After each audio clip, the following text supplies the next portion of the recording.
Delhi police ने जामिया मिलिया इस्लामिया की 3 professors पर एफआईआर दर्ज की है। ये एफआईआर दर्ज किया है जामिया मिलिया में ही असिस्टेंट पद पे कार्यरत रामनिवास जी ने। और इस वक्त रामनिवास जी हमारे साथ खड़े हैं। क्या है पूरा मामला और क्यों यहाँ के 3 प्रोफेसर पर एफआईआर दर्ज की गई है, सीधे उनसे जानते हैं। बहुत स्वागत है आपका। Thank you. क्या है ये पूरा मामला? आपने दिल्ली पुलिस ने 3 यहाँ के जो प्रोफेसर हैं उनके खिलाफ एफआईआर दर्ज की है, तो ये क्या है पूरा मामला? हाँ मैम, मैं 2022 से ही ये जो अनुसूचित जाति जनजाति का जो वो है, मेरे को जाति सूचक शब्दों से मतलब प्रताड़ित किया जा रहा है। और मतलब 2022 से ही मेरे को धर्म परिवर्तन के लिए मतलब बाध्य किया जा रहा है। इस बीच किस तरीके की प्रताड़ना आपको झेलनी पड़ी थी? एक्चुअली मैं मतलब 2022 से ही पीड़ित था, लेकिन पिछले 3-4 महीने से इनकी प्रताड़ना का मतलब जो वो बहुत ज़्यादा बढ़ता गया है।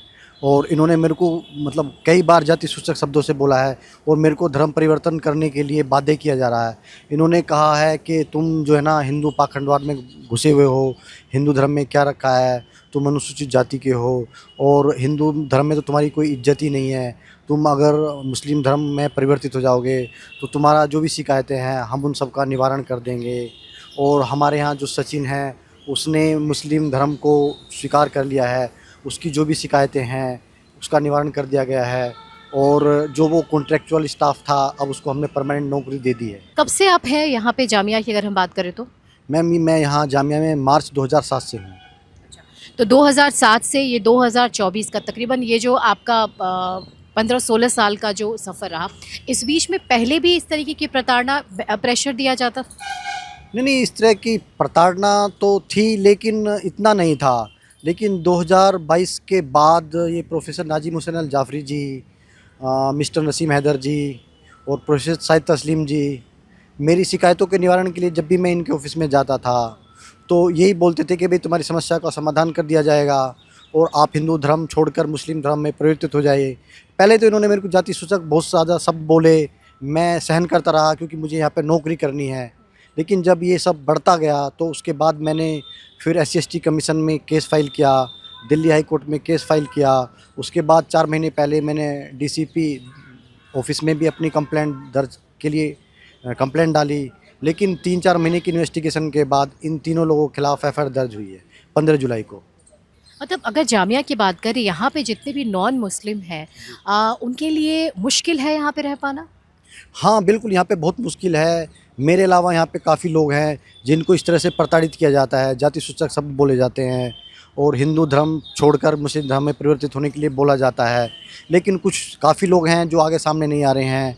लेकिन जब मेरा दम घुटने लगा और मैंने देखा कि अब मैं ये सहन नहीं कर पाऊँगा और मैं हिंदू धर्म को बहुत ज़्यादा मतलब प्यार करता हूँ और मैं हिंदू धर्म नहीं छोड़ सकता, तो मेरे को फिर मेरे पास कोई और ऑप्शन नहीं था। इसलिए मैंने ये सब शिकायतें दर्ज कराई।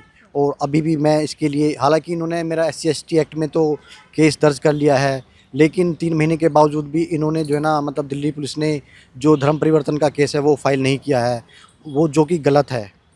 क्योंकि ये इनका जो है ना ढुलमुल रवैया नज़र आ रहा है दिल्ली पुलिस का। क्योंकि ये सब लोग जो है ना मतलब एक दूसरे से मतलब थोड़ा जान पहचान है, उनका अधिकार क्षेत्र है यहाँ पे। जी। मतलब ये लगता है कि दिल्ली पुलिस तक ये बात पहुंचने में और कार्रवाई होने में, एफआईआर दर्ज होने में 3-4 महीने तक का समय लग गया। आपको लग रहा है कि उस दरमियान उससे पहले यहाँ के जो प्रशासन, जो एडमिनिस्ट्रेशन है, जो जामिया का एडमिनिस्ट्रेशन है, आपने उन तक पहले बात पहुँचाने की कोशिश की थी? नहीं मैम, जामिया प्रशासन तो ऑलरेडी इस चीज़ से अवेयर है क्योंकि मैंने कंप्लेंट की हुई है। 2022 से ही मेरा ये सब केस चल रहा है।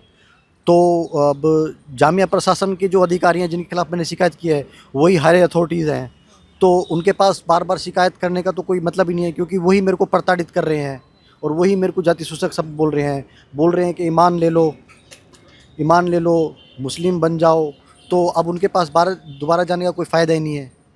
मतलब ये जो बार-बार आपकी जाति को लेके आप में अपमानजनक टिप्पणी आप पे की जाती थी, आपको बार-बार आपकी जाति के बारे में बताया जाता था, तो लगता था कि उसका एकमात्र जो इनका उद्देश्य है वो सिर्फ़ धर्म परिवर्तन ही है? एग्जैक्टली ये बार बार मेरी जाति को बोलते हैं कि यार तुम हिंदू धर्म दलित में पैदा हुए हो, तुम्हारी तो हिंदू धर्म में कोई इज्जत नहीं है, तुमको तो अनटचेबल माना जाता है, हेय दृष्टि से देखा जाता है, तुमको तो मंदिर में नहीं घुसने दिया जाता है, तो ऐसे धर्म में रहने का क्या फ़ायदा है।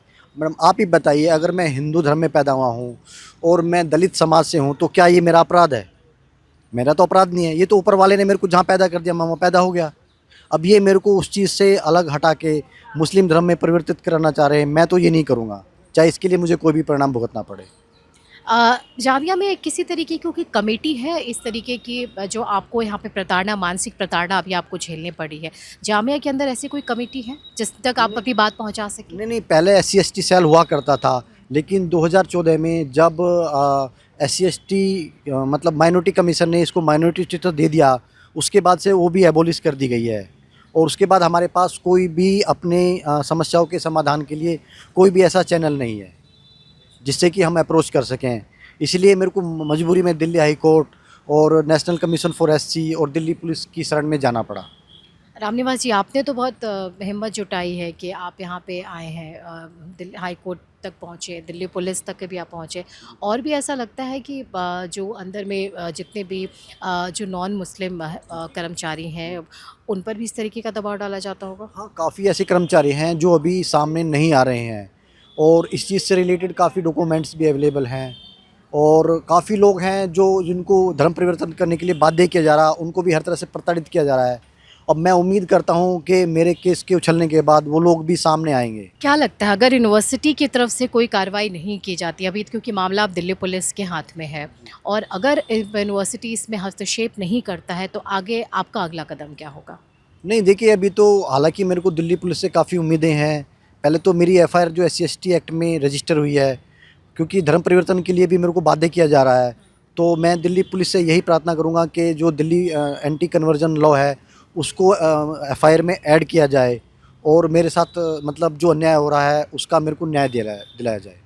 जैसे अलग-अलग हमने भी आपकी रिपोर्ट चलाई, हमने द पैम्फलेट पे ये रिपोर्ट चली है जिसमें कहा गया कि आपके बच्चों के बारे में बोला गया, आपके परिवार को भी इसमें घसीटा गया। तो लगता है इस तरीके की जो स्थिति है, वैसी हालत में काम कर पाना आपके लिए आसान है?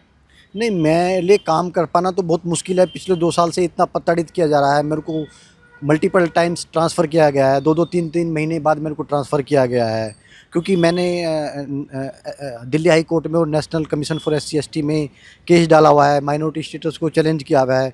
तो उसी की प्रतिशोध की भावना में ये सब किया जा रहा है, क्योंकि अगर मैं अपना धर्म परिवर्तन कर लेता हूँ, तो फिर ये बोल रहे हैं कि भाई आप अगर अपना धर्म परिवर्तन कर लोगे तो हम आपकी सारी समस्याओं का समाधान कर लेंगे, और आपके जो बच्चे हैं उनको भी सारी सुविधाएं दे देंगे। इस तरीके से एक प्रलोभन कह सकते प्रलोभन हैं? कह सकते हैं जी मैम, इसको प्रलोभन कह सकते हैं। और मेरे को तो प्रताड़ित किया जा रहा है, मानसिक रूप से मैं बहुत ज़्यादा परेशान हूँ, डिप्रेशन में हूँ। पिछले पिछले 5-6 महीने से मेरी बहुत ज़्यादा बुरी हालत है। तो पुलिस की तरफ से क्या आश्वासन कुछ मिला आपको? मैम, 15 जुलाई को FIR दर्ज हुई है, अभी तक तो पुलिस ने कोई कार्रवाई नहीं की है। मुझे तो लगता नहीं है कोई कुछ कार्रवाई हो पाएगी, क्योंकि 3-4 महीने तो उन्होंने FIR दर्ज करने में ही लगा दिए हैं। तो उम्मीद तो कोई नहीं है, बाकी अब देखा जाता है दिल्ली पुलिस क्या कार्रवाई करती है, आपके माध्यम से अगर उन तक बात पहुँचती है तो। अब लग रहा है क्योंकि ये मामला काफ़ी सोशल मीडिया पे भी पहुंच गया है, लोगों को समझ में आ गया है जामिया के बारे में कि क्या वहाँ पे अभी फ़िलहाल स्थिति है, जो नॉन मुस्लिम है वहाँ पे उनके लिए कितना मुश्किल हो पा रहा है जामिया के अंदर काम कर पाना। अब जब ये खबर सामने आई है, उसके बाद अब लग रहा है कि आपके साथ अंदर किस तरीके का बर्ताव, किस तरीके का व्यवहार किया जा सकता है? हाँ मैम, मेरे को इन्फॉर्मेशन मिल रही है कि मेरे को किसी भी फॉल्स केस में, लड़की के केस में या किसी भी केस में ये फंसाने का प्रयास कर रहे हैं, किसी भी केस में फंसा सकते हैं, और मेरे खिलाफ़ जो कोई डिसिप्लिनरी एक्शन का भी ये सोच रहे हैं।